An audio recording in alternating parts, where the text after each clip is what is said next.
Hi friends, welcome back. നമ്മുടെ ഇന്നത്തെ video ഒരു ചെറിയ ടെക് അപ്ഡേറ്റ് ആണ്. ഇനി അങ്ങോട്ട് വാട്സപ്പിലൂടെ നിങ്ങൾക്ക് ബിസിനസ്സുകൾ നടത്താം. ഇപ്പോൾ നടത്തുന്ന പോലെയല്ല, കുറച്ചുകൂടി അഡ്വാൻസ്ഡ് ആയിട്ട് നടത്താൻ സാധിക്കും. അതുപോലെ ഷവോമിയുടെ മറ്റും ഫ്ലിപ്പ് ഫോണുകളും അതേപോലെ സ്ലൈഡ് ഫോണുകളും ഒക്കെ പല തരത്തിലുള്ള ഡിസൈനിലുള്ള ഫോണുകളൊക്കെ വരാൻ പോവാണ്. അപ്പോൾ എന്താണ് ഇതിന്റെ കാര്യങ്ങൾ? ഒരു ചെറിയ ടെക് അപ്ഡേറ്റ് ആണ് നമ്മുടെ ഇന്നത്തെ വീഡിയോ. നേരെ വീഡിയോയിലേക്ക്.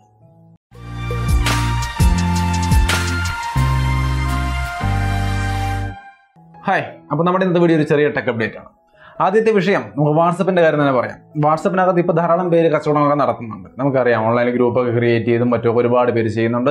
പേഴ്സണലി എനിക്കറിയാവുന്ന ഇപ്പം എൻ്റെ സുഹൃത്ത് സുമേഷിന്റെ കാര്യം ഞാൻ ഇടയ്ക്ക് പറയാറുണ്ട്. മലപ്പുറത്ത് അദ്ദേഹം ഗപ്പി ഫിഷുകളുടെ ബിസിനസ് ഒക്കെ നടത്തുന്നയാളാണ്. അപ്പോൾ അദ്ദേഹത്തിന് ഈ വാട്സപ്പ് ഗ്രൂപ്പുകളിലൂടെയാണ് അദ്ദേഹം ഇതിന്റെ ബിസിനസ് കാര്യമായിട്ട് നടത്തുന്നത്. ആ ഒരു സംഗതിയെ കുറച്ചുകൂടി അഡ്വാൻസ്ഡ് ആക്കിയിട്ട് നമുക്ക് കുറെ കൂടി സെക്യൂർഡ് ആയിട്ട് നല്ല രീതിയിൽ ട്രാൻസാക്ഷൻ ഒക്കെ നടത്താൻ കഴിയുന്ന തരത്തിലേക്ക് വാട്സപ്പ് മാറാൻ പോവാണ്. അപ്പോൾ അതിന്റെ കാര്യങ്ങളൊക്കെ നീക്കി തുടങ്ങിയെന്നാണ് പറയുന്നത്. ഫേസ്ബുക്കിൽ ഇത്തരം സംവിധാനങ്ങളുണ്ട്. അപ്പോൾ അതിനെ കൂടി ഉൾപ്പെടുത്തിക്കൊണ്ട് ഒരു മിക്സഡ് ആയ രീതിയിലായിരിക്കും വരിക. സോ കുറച്ചുകൂടി അഡ്വാൻസ്ഡ് ആയിട്ട് നമുക്ക് വാട്സപ്പിലൂടെ സെയിലും കാര്യങ്ങളും നടത്താൻ സാധിക്കുമെന്നാണ് മനസ്സിലാവുന്നത്. ബട്ട് ഇതിന്റെ എൻഡ് എൻക്രിപ്ഷൻ സംവിധാനങ്ങളിലൊക്കെ എന്തെങ്കിലും ഇഷ്യൂസ് വരുമോ? കാരണം ഇത് ഫേസ്ബുക്കിലേക്ക് അതിന്റെ ഒരു ടെക്നോളജിയൊക്കെ ഇതിനകത്ത് ഉപയോഗിക്കുമ്പോൾ കാര്യമായ എന്തെങ്കിലും സെക്യൂരിറ്റി ഇഷ്യൂസ് വരുമോ എന്നൊക്കെ ചോദ്യങ്ങൾ ഉയരുന്നുണ്ട്. എങ്കിൽ പോലും വാട്സപ്പിൽ നമുക്ക് അങ്ങോട്ട് ഭാവിയിൽ കുറച്ചുകൂടി ബെറ്റർ ആയിട്ട് ബിസിനസ് നടത്താൻ വേണ്ടിയിട്ട് സാധിക്കുമെന്നാണ് മനസ്സിലാവുന്നത്.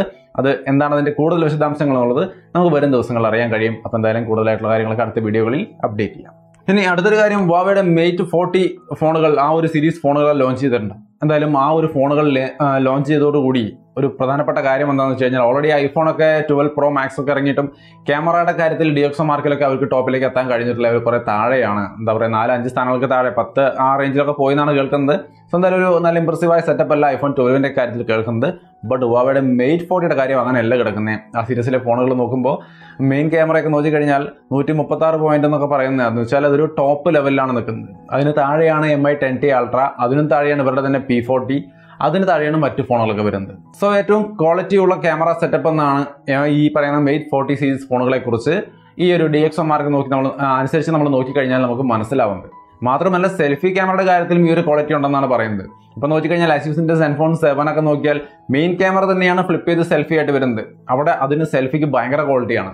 അതിനേക്കാൾ ക്വാളിറ്റിയാണ് ഈ Mate 40 Pro ഫോണുകളുടെ സെൽഫി ക്യാമറയ്ക്ക് എന്നാണ് മനസ്സിലാവുന്നത്. സോ ക്യാമറ എന്ന് പറയുന്ന ഒരു സംഗതിയിൽ Mate 40 സീരീസ് ഫോണുകളൊക്കെ ഗംഭീര സെറ്റപ്പ് ആണെന്നാണ് കേൾക്കുന്നത്. ഈ ഒരു DxO മാർക്ക് അനുസരിച്ച് അറ്റ്ലീസ്റ്റ്. അതായത് റിയൽ വേൾഡിൽ എന്താണെന്നുള്ള കാര്യം നമുക്കറിയില്ല. ബട്ട് ഈ ഒരു കാര്യത്തിൽ എന്തായാലും അവർ ഇത്തിരി സെറ്റ് ലെവലിലാണ് നിൽക്കുന്നത്. ഇനി അടുത്ത കാര്യം, റെഡ്മിയുടെ K30s എന്ന ഫോൺ ലോഞ്ച് ചെയ്യാൻ പോവാണ്. എന്തൊക്കെയാണ് വ്യത്യാസം എന്ന് ചോദിച്ചാൽ നമുക്കൊന്നും പറയാൻ പറ്റില്ല. ഓൾറെഡി ഇറങ്ങിയിട്ടുള്ള പല ഫോണുകളിലേക്ക് റീബ്രാൻഡ് വെർഷനോ അല്ലെങ്കിൽ ചെറിയ അപ്ഗ്രേഡോ അങ്ങനെയൊക്കെ തന്നെയാണ് ഇപ്പോൾ ഫോൺ ഇറക്കിക്കൊണ്ടിരിക്കുന്നത്. സോ K30sലേക്ക് വരുമ്പോൾ പുതുമയായിട്ടുള്ള കാര്യങ്ങൾ കൊണ്ട് കുറേ കാര്യങ്ങൾ കേൾക്കുന്നത്. പുതുമയുള്ള കാര്യങ്ങളൊന്നുമില്ല, ഉള്ള പോലെ ട്രിപ്പിൾ ക്യാമറ, 64 മെഗാ പിക്സൽ വഗേര 5000 mAh ബാറ്ററി എന്നൊക്കെ പറഞ്ഞുകൊണ്ട് സിമ്പിളായിട്ട് നമ്മൾ കേട്ടുകൊണ്ടിരിക്കുന്ന കാര്യങ്ങൾ തന്നെ കേൾക്കുന്നുണ്ട്. എങ്കിലും പുതിയ പേരിലാണ് വരുന്നത് K30s. അപ്പോൾ നിങ്ങൾക്ക് പുതിയ പേരുള്ള ഫോണുകളൊക്കെ, പുതിയ Xiaomi ഫോൺ വേണമെന്നുള്ളവർക്ക് വേണമെങ്കിൽ K30sലേക്ക് നോക്കാം. താമസിയാതെ ലോഞ്ച് ചെയ്യുന്നതാണ് കേൾക്കുന്നത്. ബട്ട് ഇന്ത്യയിലല്ല, ചൈനയിലാണ് ലോഞ്ച് ചെയ്യുന്നത്. ഇന്ത്യയിലേക്ക് അത് വരുമെന്നാണ് പറയുന്നത്. ബട്ട് വരുന്നത് K30s എന്ന പേരിലല്ല, പകരം Poco X4 എന്ന പേരിലാണ് ഇത് വരാൻ പോകുന്നത്. സോ Poco X4 എന്ന പേരിൽ ഇത് വരുമ്പോൾ എങ്ങനെയുണ്ടാവും? ഇതൊരു 20 രൂപ റേഞ്ചിൽ നിൽക്കുവാണെങ്കിൽ ചിലപ്പോൾ ഒരു നല്ല ഫോണായിട്ട് മാറിയേക്കാം. എന്തായാലും കൂടുതലായിട്ടുള്ള വിവരങ്ങൾ Poco X4ന്റെ കാര്യം കേൾക്കുന്നേ ഉള്ളൂ. ഒരു ഒഫീഷ്യലായിട്ട് ഒരു നല്ല ട്രസ്റ്റഡ് ആയ സോഴ്സിൽ നിന്ന് കേട്ടതൊന്നുമല്ല. എങ്കിലും Poco X4 ആയിട്ട് ഈ Redmi K30s വരാനുള്ള സാധ്യതയാണ് ഇപ്പോൾ കാണുന്നത്. എന്തായാലും നമുക്ക് നോക്കാം എന്താണ് സംഭവിക്കാൻ പോകുന്നത്. പോക്കോയുടെ ഫോണുകൾ ഇഷ്ടപ്പെടുന്നവരുണ്ടെങ്കിൽ തീർച്ചയായിട്ടും വെയിറ്റ് ചെയ്ത് നോക്കാം. Poco X4 താമസിയാതെ തന്നെ വരുമെന്നാണ് മനസ്സിലാവുന്നത്. ഇനി അടുത്തൊരു കാര്യം, iPhone 12ലും ഡിസ്കൗണ്ട് വന്ന് തുടങ്ങി. HDFC ബാങ്ക് കാർഡുമേലാണ് 6000 രൂപ ഡിസ്കൗണ്ട് കാണുന്നത്. iPhone 12 നിങ്ങൾ പ്രീ ബുക്ക് ചെയ്തിട്ടില്ലെങ്കിൽ, പ്രീ ബുക്ക് ചെയ്യാൻ ഉദ്ദേശിക്കുന്നുണ്ടെങ്കിൽ, അല്ലെങ്കിൽ മറ്റുള്ള iPhone 12 സീരീസ് ഫോണുകളിലൊക്കെ ഈ ഓഫർ കാണുന്നുണ്ട്. ഫ്ലിപ്കാർട്ടിലാണ് ഓഫർ കാണുന്നത്. നിങ്ങൾക്ക് അവിടെ കയറി ചെക്ക് ചെയ്ത് നോക്കുക. കാരണം ഞാൻ ഈ വീഡിയോ ചെയ്യുമ്പോണ്ടായിരുന്നു, ഇനി നിങ്ങൾ നോക്കുന്ന സമയത്ത് ഉണ്ടാവുമെന്ന് അറിയില്ല. ഡിസ്കൗണ്ട് കണ്ട ടൈമൊക്കെ അങ്ങോട്ട് കൊണ്ട് മാറിയേക്കാം. സോ അതുകൊണ്ട് ചെക്ക് ചെയ്ത് നോക്കുക. iPhone 12 സീരീസിലെ ഫോണുകൾക്ക് 6000 രൂപയാണ് ഡിസ്കൗണ്ട് കാണിക്കുന്നത്. HDFC കാർഡിന്റെ ക്രെഡിറ്റ് ഡെബിറ്റ് കാർഡ് EMI യിൽ നമുക്ക് 6000 രൂപ ഡിസ്കൗണ്ട് ഉണ്ട്. ക്രെഡിറ്റ് കാർഡ് ആണെങ്കിൽ നോൺ EMI ആണെങ്കിൽ നമുക്ക് 6000 രൂപ ഡിസ്കൗണ്ട് ഉണ്ട്. ബട്ട് ഡെബിറ്റ് കാർഡ് ആണെങ്കിൽ അവിടെ നോൺ EMIക്ക് 1500 രൂപ മാത്രമേ ഡിസ്കൗണ്ട് ഉണ്ടാവുള്ളൂ. ഇങ്ങനെയാണ് അതിന്റെ ടേംസ് ആൻഡ് കണ്ടീഷൻസ് ഞാൻ കണ്ടത്. ഇതിൽ ഏത് സമയത്തോളം എന്ത് മാറ്റം വേണമെങ്കിലും വരുത്താനുള്ള അധികാരം അവർക്കുണ്ട്. അതുകൊണ്ട് തന്നെ പർച്ചേസ് ചെയ്യുന്നതിന് മുമ്പ് നോക്കുക. ജസ്റ്റ് ഡിസ്കൗണ്ട് എന്ന് മാത്രം നോക്കിക്കൊണ്ട് പർച്ചേസ് ചെയ്യരുത്. അത് തുറന്ന് ടേംസ് ആൻഡ് കണ്ടീഷൻസ് വായിച്ച് നോക്കുക. ചിലപ്പോൾ പല സെക്ഷനിൽ പല എമൗണ്ടിനകം വ്യത്യാസങ്ങൾ ഉണ്ടായിരിക്കാം. എന്തായാലും ഐഫോൺ 12നും ഓഫർ വന്നു തുടങ്ങി. ഫുൾ എമൗണ്ട് കൊടുത്ത് വാങ്ങിക്കാൻ നിൽക്കേണ്ട, ഡിസ്കൗണ്ടുകൾ ധാരാളമായിട്ട് നമുക്ക് എല്ലാ സമയത്തും കിട്ടുന്നുണ്ട്. മിക്കവാറും എല്ലാ ഐഫോൺ സീരീസിനും ഒരു 6 രൂപ റേഞ്ചിലുള്ള ഡിസ്കൗണ്ട് മിക്കവാറും 11 ഇറങ്ങിയപ്പോഴും ഉണ്ടായിരുന്നു. ഇപ്പോൾ 12 ഇറങ്ങുമ്പോഴും നമുക്ക് ആ ഒരു റേഞ്ചിലുള്ള ഡിസ്കൗണ്ട് ഉണ്ട്. ഇതിൽ കൂടിയ ഡിസ്കൗണ്ടുകൾ ഓഫർ ടൈമിൽ കിട്ടുകയും ചെയ്യും. അപ്പോൾ എന്തായാലും നല്ല ഡിസ്കൗണ്ട് ഒക്കെ ഉണ്ട്, വേണ്ട രീതിയിൽ ഉപയോഗിക്കാൻ ശ്രമിക്കുക. ഇനി അടുത്തൊരു കാര്യം, സാംസങ്ങിന്റെ F12 എന്ന് പറയുന്ന ഒരു ഫോൺ വരുന്നുണ്ടെന്നാണ് പറയുന്നത്. F സീരീസ് ഫോണുകൾ വന്നു തുടങ്ങി, F41 ഒക്കെ വന്നു. അതിപ്പോൾ M31ന്റെ ഒക്കെ അതേ മോഡൽ തന്നെയാണ്, വേറെ വ്യത്യാസമൊന്നുമില്ല. എങ്കിലും F12 എന്ന ഫോൺ വരുന്നുണ്ടെന്നാണ് മനസ്സിലാവുന്നത്. അതിന് വേറൊരു പേര് കൂടി പറയുന്നുണ്ട്, F12s എന്നാണ് മറ്റൊരു പേര് കേൾക്കുന്നത്. എന്തായാലും ഇത് 15 രൂപ താഴെ നിൽക്കുന്ന ഒരു ഫോണാണെന്നാണ് പറയുന്നത്. അങ്ങനെയാണെങ്കിൽ ഈ F41 16 റേഞ്ചിൽ വന്ന് M31ന്റെ അതേപോലത്തെ ഒരു സംഭവം തന്നെയാണ്. അപ്പോൾ ഈ F12 12s എന്നൊക്കെ പറഞ്ഞാൽ 15 രൂപ താഴെ വരുമെന്ന് പറയുമ്പോൾ എനിക്ക് തോന്നുന്നു അത് M21ന്റെ വേറൊരു പുതിയ പേരിൽ കൊണ്ടുവരുന്നതായിരിക്കാനാണ് സാധ്യത. ചിലപ്പോൾ ചെറിയ വ്യത്യാസങ്ങളുണ്ടാവാം. എന്തായാലും 15 രൂപയ്ക്ക് താഴെ F12 എന്നൊരു ഫോൺ ഇപ്പോൾ വരുന്നതായിട്ടാണ് ഏറ്റവും ലേറ്റസ്റ്റ് ആയിട്ട് കേൾക്കുന്നത്.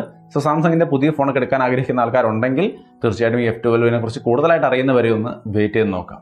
ഇനി അടുത്തൊരു കാര്യം എന്ന് പറയുന്നത് ഇത്തിരി ഇൻട്രസ്റ്റിംഗ് ആയ ഒരു കാര്യമാണ്. ഐഫോൺ SE, ഐഫോൺ 12 സീരീസ് ഒക്കെ നമ്മൾ കണ്ടു കഴിഞ്ഞു. ഐഫോൺ 12 ഫുൾ സീരീസും അടിപൊളി തന്നെയാണ്. ഇപ്പോൾ കേൾക്കുന്ന ഐഫോൺ 5 Pro എന്ന് പറഞ്ഞുകൊണ്ട് ഒരു ഫോൺ കൂടി വരാൻ പോകുന്നതാണ്.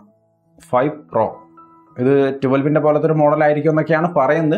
അതിൻ്റെ ഒരു ടോൺ ഡൗൺ വെർഷൻ, അതായത് നമുക്ക് ഐഫോൺ SE ഒക്കെ വന്ന പോലത്തെ റേഞ്ചിൽ ഒരു 5 Pro എന്നൊരു ഫോൺ കൂടി വരുന്നതായിട്ട് പറയുന്നുണ്ട്. ബട്ട് ഒഫീഷ്യലായിട്ടുള്ള കൺഫർമേഷൻ ഒന്നുമല്ല, റൂമറായിട്ട് കേട്ടുകൊണ്ടിരിക്കുന്നതാണ് ഐഫോൺ 5 Pro. അപ്പോൾ നിങ്ങളൊരു ബഡ്ജറ്റ് റേഞ്ചിൽ 30-40 രൂപ റേഞ്ചിലൊക്കെയാണ് ഒരു പർച്ചേസ് ചെയ്യാൻ നിൽക്കുന്നതെങ്കിൽ വേണമെങ്കിൽ കുറച്ചുകൂടി ഒന്ന് വെയിറ്റ് ചെയ്ത് നോക്കാം, നിങ്ങൾക്ക് ടൈം ഉണ്ടെങ്കിൽ. അതായത് ഇങ്ങനൊരു ഫോൺ വരുന്നുണ്ടോ, ഇത് എന്തായിരിക്കും ഇതിൻ്റെ കാര്യങ്ങൾ. ഇത് നോച്ച് ഡിസൈനും 12ന്റെ ആ ഒരു മോഡലിൽ തന്നെയാണ് വരുന്നത്. പ്രൈസ് കുറവായിരിക്കും എന്നും പറയുന്നുണ്ട്, പക്ഷേ കൃത്യമായിട്ടുള്ള വിവരങ്ങളൊന്നും അറിയില്ല. എന്തായാലും ഐഫോൺ 5 Pro എന്ന് പറഞ്ഞിട്ട് ജസ്റ്റ് നമ്മൾ 1-2 മാധ്യമങ്ങളിൽ നിന്ന് റിപ്പോർട്ട് ചെയ്ത് കണ്ടു. കൂടുതലായിട്ടുള്ള വിവരങ്ങളൊന്നും അറിയില്ല, ജസ്റ്റ് ഒന്ന് മെൻഷൻ ചെയ്തേ ഉള്ളൂ. ട്രസ്റ്റഡ് ആയ സോഴ്സുകളിൽ നിന്ന് കിട്ടുമ്പോൾ ഞാൻ കൂടുതൽ വ്യക്തമായിട്ട് കാര്യങ്ങൾ നിങ്ങൾക്ക് പറഞ്ഞു തരാം. ഇനി അടുത്തൊരു കാര്യം, ഷവോമിയുടെ ഫോൾഡബിൾ ഫോണുകൾ ധാരാളമായിട്ട് വരാൻ പോകുന്നതായിട്ട് നമ്മൾ കേട്ടിരുന്നു. ഈ വർഷം വരും, അടുത്ത വർഷം വരും, അങ്ങനെയൊക്കെ പറയുന്നുണ്ട്. ബട്ട് ഏറ്റവും പുതിയതായിട്ട് കേൾക്കുന്നത് പുതിയൊരു പേറ്റന്റ് കൂടി അവർ രജിസ്റ്റർ ചെയ്തിരിക്കുകയാണ്, പുതിയൊരു ഡിസൈനിൽ. ഇതൊരു ഫോൾഡബിൾ ഫോണാണ്. ഒപ്പം തന്നെ ഇതിൻ്റെ ഡിസ്പ്ലേ സ്ലൈഡിംഗ് മെക്കാനിസത്തിലും കൂടിയാണ് വരുന്നത്. അതായത് സെൽഫി ക്യാമറയൊക്കെ വരുന്നത് ആ ഫ്രണ്ട് ഡിസ്പ്ലേ ഒന്ന് സ്വൈപ്പ് ചെയ്താൽ താഴേക്ക് നീങ്ങിയിട്ട് മുകളിൽ ക്യാമറ കാണും. ആവശ്യം കഴിഞ്ഞാൽ മുകളിലേക്ക് ഫ്ലിപ്പ് ചെയ്ത് കയറ്റി വയ്ക്കാം. ആ രീതിയിലാണ് ഇതിൻ്റെ സ്ലൈഡിംഗ് മെക്കാനിസമാണ് ഫ്രണ്ട്, അതായത് പുറത്തെ കവർ ഡിസ്പ്ലേക്ക് കൊടുത്തിരിക്കുന്നത്. ബാക്കി ഫോൾഡ് ഓപ്പൺ ചെയ്യുമ്പോൾ വലിയ നമ്മുടെ ഗാലക്സി ഫോൾഡ് പോലത്തെ ഒരു ഫോണായിട്ട് മാറുന്നതാണ്. അപ്പോൾ ഈ രീതിയിലൊരു ഫോൾഡിംഗ് ആൻഡ് സ്ലൈഡിംഗ് മെക്കാനിസം, കൃത്യമായിട്ട് പറഞ്ഞാൽ സാംസങ് ഗാലക്സി ഫോൾഡിൻ്റെയും ഈ പറയുന്ന ഷവോമിയുടെ മിക്സ് 3 അങ്ങനെ കുറേ സ്ലൈഡിംഗ് മെക്കാനിസമുള്ള ഫോണുകളുണ്ട്. അത് രണ്ടിൻ്റെ ഒരു മിക്സ്, ഒരു ഫ്യൂഷൻ, ആ രീതിയിൽ നമുക്ക് എടുത്തു കഴിഞ്ഞാൽ ആ രീതിയിലാണ് ഇത് വരാൻ പോകുന്നത്. പക്ഷേ ഇത് പേറ്റന്റ് രജിസ്ട്രേഷൻ ഇവർ കുറേ നടത്തുന്നു, റിയൽ ലൈഫിലേക്കൊന്നും വന്നു കണ്ടില്ല. എന്തായാലും നമുക്ക് നോക്കാം, ചിലപ്പോൾ വരും ദിവസങ്ങളിൽ നല്ല ഇൻട്രസ്റ്റിംഗ് ആയ ഫോൾഡബിൾ ഡിവൈസുകളുമായിട്ട് ഷവോമി നമ്മുടെ മുമ്പിലേക്ക് വന്നേക്കാം. ഇനി അടുത്തൊരു കാര്യം, വാവയുടെ ഫോണുകൾ. ഇപ്പോൾ ഞാൻ നേരത്തെ പറഞ്ഞു, Mate 40 Pro ഒക്കെ നോക്കുമ്പോൾ DxOMarkലെ ടോപ്പ് ലെവൽ ക്യാമറ ക്വാളിറ്റി അതൊക്കെ ഓക്കെ. അത് കൂടാതെ അവർ വേറൊരു ഫോണിൽ കൂടി വർക്ക് ചെയ്യുന്നുണ്ട്. ഫ്ലിപ്പ് ഫോണാണ്, അതിൻ്റെ പേരും കാര്യങ്ങളൊക്കെ രജിസ്റ്റർ ചെയ്തതായിട്ട് നമുക്ക് അറിയാൻ കഴിഞ്ഞിട്ടുണ്ട്. നിങ്ങളിവിടെ കാണുന്ന സ്ക്രീൻഷോട്ടുകൾ അതിൻ്റെ സൂചനകളാണ് കാണുന്നത്. ഇത് നമുക്കൊരു ഫ്ലിപ്പ് ഫോൺ, സാംസങ്ങിൻ്റെ ഒക്കെ ഫ്ലിപ്പ് ഫോൺ പോലെ തന്നെ ഇതൊരു മടക്കുന്ന തരത്തിലുള്ള ഫോണാണ്. മറ്റേ ഫോൾഡബിൾ അല്ല, സൈഡിൽ നിന്ന് മടക്കുന്നതല്ല, മുകളിൽ നിന്ന് താഴേക്ക് മടക്കുന്ന, മോട്ടോ റേസർ പോലത്തെയൊക്കെ മുകളിൽ നിന്ന് താഴേക്ക് മടക്കുന്ന തരത്തിലുള്ള ഒരു ഫ്ലിപ്പ് ഫോണുമായിട്ടാണ് വാവെ വരാൻ പോകുന്നത്, അടുത്തായിട്ട് കൊണ്ടുവരാൻ പോകുന്ന ഫോൺ. അപ്പോൾ എന്തായാലും വാവയുടെ ഫോണുകൾ ഇന്ത്യയിലേക്ക് വരുന്നതിനിപ്പോൾ ഒത്തിരി കൺഫ്യൂസിംഗ് ആണ്. പക്ഷേ ഇതിനകത്തേക്ക് ഗൂഗിളിൻ്റെ ആപ്ലിക്കേഷനുകൾക്ക് ഇൻസ്റ്റാൾ ചെയ്യാനുള്ള സോഫ്റ്റ്വെയറുകൾക്ക് ഇപ്പോൾ അവൈലബിൾ ആണ് കേട്ടോ. അങ്ങനെയാണ്, അതുകൊണ്ട് തന്നെ നിങ്ങൾ ഗൂഗിൾ ഇല്ലയെന്ന് വിചാരിച്ചിട്ട് ഇത് ഭയപ്പെടേണ്ട ആവശ്യമില്ലെന്ന് തോന്നുന്നു. ബട്ട് എങ്കിലും ആലോചിച്ചിട്ട് മാത്രം എടുക്കുക. നേറ്റീവ്ലി ഇതിനകത്ത് ഗൂഗിൾ സർവീസ് ഉണ്ടായിരിക്കില്ല. അപ്പോൾ എന്തായാലും ഇത് വരുന്നുണ്ട്, ഈ ഒരു ഫ്ലിപ്പ് ഫോണൊക്കെ ആയിട്ട് വാവെ വരുന്നുണ്ട്. അങ്ങനെ ഞാൻ ഈ ആപ്ലിക്കേഷനൊക്കെ ഇൻസ്റ്റാൾ ചെയ്ത് എടുക്കാൻ പറ്റുമെന്ന് പറയാൻ കാരണം, ചിലപ്പോൾ ഈ ഒരു ക്യാമറ ക്വാളിറ്റി കാണുമ്പോൾ ഈ ക്യാമറയ്ക്ക് വേണ്ടി ഇത് എടുത്താൽ കുഴപ്പമാകുമെന്ന് ചിന്തിക്കുന്നവർക്ക് വേണ്ടിയിട്ടാണ് പറഞ്ഞത്. ജസ്റ്റ് ഈ ഗൂഗിൾ സർവീസൊക്കെ ഇൻസ്റ്റാൾ ചെയ്യാനുള്ള സംവിധാനങ്ങൾ വന്നിട്ടുണ്ട്. ഞാനത് കുറച്ച് വ്യക്തമായിട്ട് ചെക്ക് ചെയ്തിട്ട് വേണമെങ്കിൽ പറയാം, അല്ലെങ്കിൽ നിങ്ങളൊന്ന് സെർച്ച് ചെയ്ത് നോക്കുക. അപ്പോൾ ഇത്രയുമാണ് നമ്മുടെ ഇന്നത്തെ ഒരു ചെറിയ ടെക് അപ്ഡേറ്റ്. കൂടുതൽ ടെക്നോളജി വാർത്തകളുമായിട്ട് വരും ദിവസങ്ങളിൽ നമുക്ക് വീണ്ടും കണ്ടുമുട്ടാം.